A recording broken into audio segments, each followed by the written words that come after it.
Hey, thank you so much for watching my YouTube channel. Have you subscribed yet?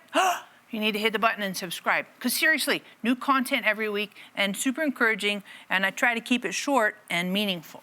So we're finishing our series today on meeting Jesus. We're looking at Luke chapter 5, and we've walked through Peter meeting Jesus. Peter is a fisherman, Jesus teaching the crowd. Peter agrees to set his net out, even in the morning time, and he has a supernatural catch of fish. And so this is the first time that we see interaction and conversation between Jesus and Peter. But we know, like last week I talked about how when Peter said yes to Jesus, he had this massive catch of fish, supernatural. Like so much so that their partners had to come and bring boats. And it says the nets were breaking and the boats were sinking. I mean, this is an amazing, very, very supernatural, like an exclamation point catch of fish. But I think it's really fascinating. Upon catching this huge supernatural catch of fish, I think it's fascinating what Peter says. Because obviously they had never caught something to that degree. I mean, that many fish. And Peter, his reaction, it shows me what's in his heart. Because he comes up to Jesus, he falls at Jesus' feet, and he tells Jesus, I think this is weird, but it's really insightful. He says to Jesus, away from me, for I'm a sinful man. I think about that, I'm like, here's a dude who just helped you get the biggest catch of your whole life, and you're telling them to get away. What are you smoking? Like, I just think that's weird. But then I felt like Holy Spirit said, well, sit and think about that, Sarah. And remember, out of the abundance of the heart, the mouth speaks. I was like, you know what? So what you hear Peter saying, his outlook, his mindset, what's in his heart, is I'm not worthy. I can't be around you, Jesus. There's something wrong with me. I'm inadequate. I'm deficient. I'm a failure. I'm a loser. I can't do this. I can't connect with you. And I want to encourage you that sometimes we have that mindset. And some of it is the devil accusing you, the devil condemning you, and the devil deceiving you. And speaking into your heart and saying, hey, you're a loser. Hey, you're a failure.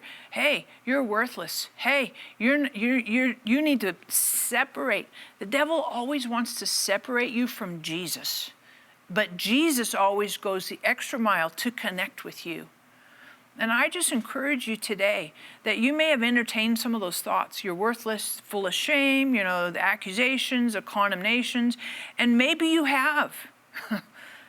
Probably all of us, if we really sit with it, we're like, yeah, I did fail. Yeah, I did screw up. Yeah, I don't deserve. But genuine love chases you down and says, please don't detach.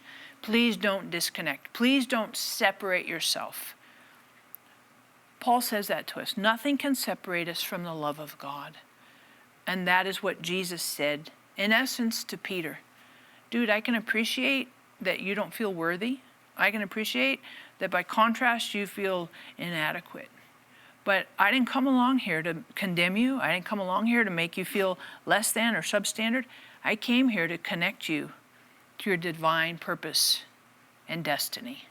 I came here to bring transformation. And that's what Jesus says to Peter. Follow me. Stay connected. Be close with me. Get rid of that kind of mindset that would separate and isolate. Get rid of that stuff. Follow me. And I will make you a fisher of men. I'll change you. I'll transform that internal mindset.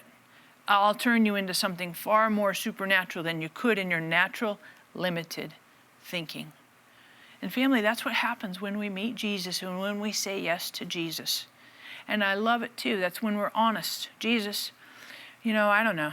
I don't have this background. I've messed up these times. And we're honest. Be truthful, but also be accepting of Jesus' genuine love. And say yes to following Jesus, no matter what.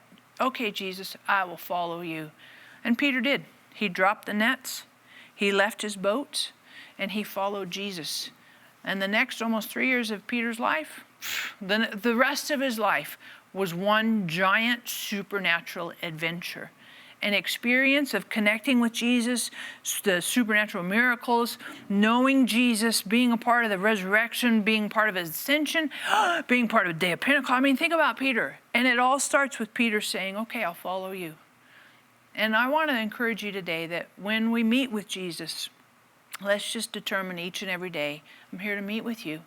I'm here to say yes. I'm here to follow you. I'm here to be available for you to love me and for me to love you, for us to walk together in our daily living. So let's say yes to Jesus, and let's just keep walking day by day, one day at a time, sometimes an hour at a time, but sweet communion, sweet fellowship. Thank you so much for watching. Super, super glad. Thank you again and again for watching this series. Make sure you subscribe, that little button there, that'd be fantastic. Of course, you could share this with your friends because it's a really great series. Remember, I love to get comments, thumbs up, thumbs down. Be wholly welcome and fantastic. Celebrate that. And here's your joke. I really like this one. I know it's like double grown material. But why does a moon rock taste better than an earth rock? Because a moon rock is a little meteor. I know. All these jokes just keep getting better and better. Thanks again. Catch you next week.